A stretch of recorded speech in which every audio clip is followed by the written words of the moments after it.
의뢰인의 행복만 생각합니다. 법률 문제로 고민에 빠지신 분들에게 정확한 정보를 제공하여 현명한 선택을 하도록 도와드리는 소송 가이드입니다. 살인미수 혐의는 매우 무겁고 민감한 사안입니다. 다만 동일한 혐의라 하더라도 사건의 전후 사정, 피고인의 태도, 피해 회복 여부 등에 따라 판결 결과는 크게 달라질 수 있습니다.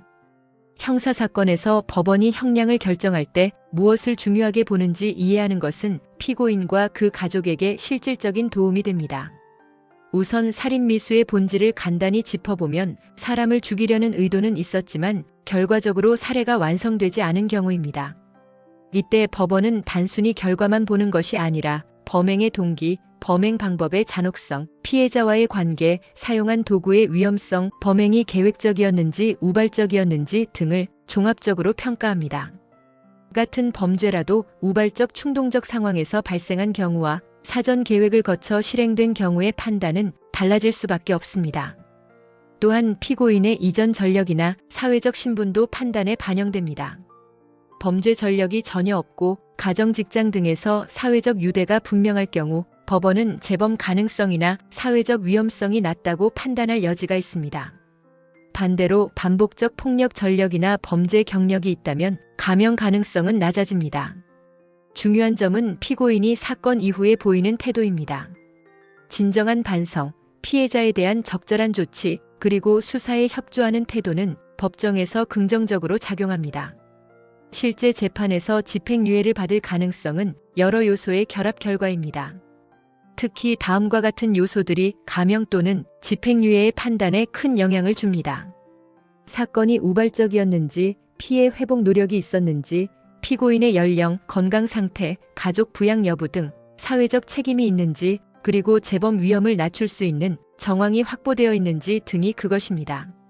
반면 범행의 잔혹성, 사전 계획성, 피해 회복의 부재, 그리고 범죄 전력 등은 형량을 가중시키는 요인입니다. 초기 대응의 중요성도 강조하고 싶습니다. 수사 단계에서부터 전문가의 조력을 받아 사실관계를 정리하고 증거를 준비하는 일은 이후 재판에서 피고인의 입장을 효과적으로 전달하는 데 큰 도움이 됩니다. 또한 주변인들의 탄원서나 선처를 호소하는 자료, 피해 회복을 위한 구체적 조치들은 재판부의 판단에 긍정적으로 반영될 가능성이 큽니다. 형사사건은 감정적 대응보다는 냉정하고 전략적인 접근이 필요하다는 것입니다. 가족이나 당사자가 당황하여 적절치 않은 언동을 하면 오히려 불리하게 작용할 수 있으니 가능한 한 전문 변호사의 도움을 받아 절차에 맞게 대응하시길 권합니다. 사건마다 사정이 다르므로 구체적 상황에 맞춘 대응 전략을 수립하는 것이 가장 현실적인 해결책입니다. 소송 가이드는 법률적으로 문제가 될 수 있는 부분에 관해 상세히 설명을 드리고 그 해결책에 관하여 근거 법령 및 관련 법령을 제시하는 길잡이를 해드립니다.